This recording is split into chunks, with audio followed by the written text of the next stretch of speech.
Sewerage योजना की जानकारी शहर की जनता को देने की मांग सामाजिक कार्यकर्ता आनंद इंगड़े ने आयोजित पत्र परिषद में की है।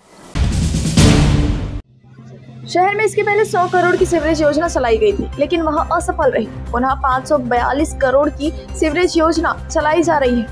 यह योजना पहले की योजना की तरह असफल रहने पर इसका जिम्मेदार कौन होगा? ऐसे सवाल करते हुए योजना को पारदर्शी बनाकर सीवरेज योजना की जानकारी शहर की जनता को देने की मांग सामाजिक कार्यकर्ता आनंद इंगड़े ने की। अन्यथा इस संदर्भ में कोर्ट में याचिका दायर करने का इशारा भी दिया।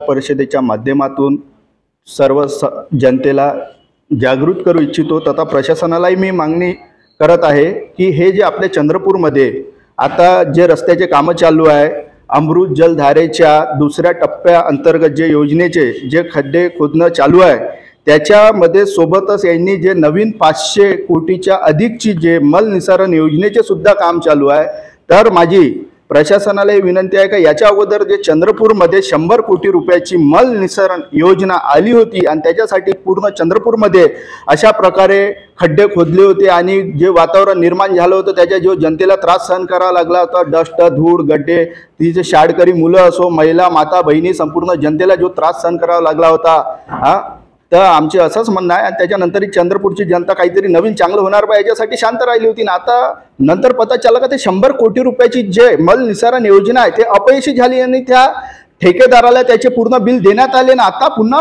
त्याच्याच याच्यात पुन्हा नवीन मल निसारण योजनेचे 500 कोटीच्या वरची अधिकची जी योजना आली आहे, ह्या अमृत जलधारेच्या जे योजनेच्या दुसऱ्या टप्प्या अंतर्गत जे काम चालू आहे गड्डे खोदण्याच्या अनेक जागी त्याच्यामध्ये हे लोक नवीन त्या 500 कोटीच्या योजनेचे सुद्धा काम चालू करत आहे। तर माझी प्रशासनाला हेच विनंती आहे की हे जे अगोदरची जे 100 कोटी रुपयाची जे मल निसारण योजना होती त्या योजनेचं काय झालं त्याची पूर्ण माहिती अगोदर समोर द्यावी, जनतेला प्रसारित करावी का पोस्टरच्या माध्यमातून, बॅनरच्या माध्यमातून का त्याचं काय झालं। जेव्हा ते अपयशी झाली तर पुन्हा तुम्ही हे आता हे 500 कोटीची नवीन जे योजना आणताय त्याच्यावरची तर याचा जबाबदार कोण राहील आणि त्या 100 कोटी कुठे गेले त्याचे जबाबदार कोण आहेत? हे तर योजना अपयशी झाली, मग आता तुम्ही पुन्हा त्या 500 कोटी कुठे खर्च करताय याची पूर्ण माहिती जनतेला द्यावी।